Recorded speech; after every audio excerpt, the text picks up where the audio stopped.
crazy. Whatever. Anyways, guys, I'm sorry I was jamming. So today is a special day. It is May 7th. The thing just fell down, and I'm actually going to add that clip into here as well. Okay, today is May 7th. Okay, and in my area, our last frost date, if you are like a gardener or whatever, our last frost date is May 11th, and they tell you to really start planting and putting like your plants out there May 20th.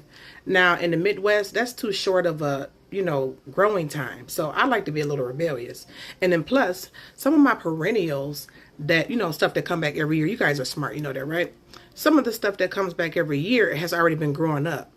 Like my rhubarb is like, the leaves are bigger than my hands. My broccoli up there, which is cold resistant, is growing. And some of my onions and my garlic chives I've showed you guys, that stuff is already growing. So I'm like, why do I have to wait? Like, I understand for baby plants you have to be safe, but if they're already out there in the element, they adapt. So I'm doing several types of gardening. You guys know that I did the traditional, started my seedlings inside. I wanted to challenge myself. That was a grand scale. It was a good thing and it was a bad thing. Like some of the stuff was like thriving and some of the stuff didn't. So we put those in the greenhouse, okay, and start over. But I also like to do something called chaos gardening, okay? Now, why do I have this pen in my hand? Because I still like to, at least label. It's going to be like ordered chaos, if that makes any sense. So this is my herbs, my culinary herbs. You guys know I have a cooking channel. And if you didn't know, you can go check it out on Diamond Chronicles, okay, here on YouTube as well, all right? This channel is more so for like fun, vlogging, jokey, garden stuff, right?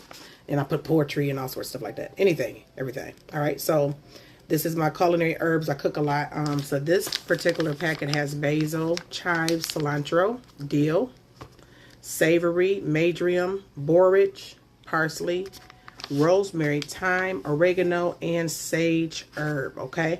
So they have 200 to 100 or sometimes 50 seeds each, okay?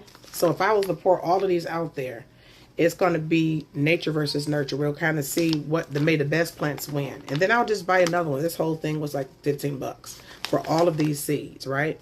So and also you can let some of these go to seed. If you know how to harvest it correctly, you can re-get some seeds from these. And some of these are perennials, so they'll keep coming back, okay? So all of these basically is going to take these, shake them up, and just throw them everywhere. I'm going to show you guys in a second. But I still like to label to kind of know those are my herbs there. Some of these I know definitely by sight, but some of these herbs are more exotic than what I normally will cook with. Like the savory, I really don't cook with that much. And then the borage as well. Every other herb here, I definitely cook with a lot. So I would know those by sight, but I still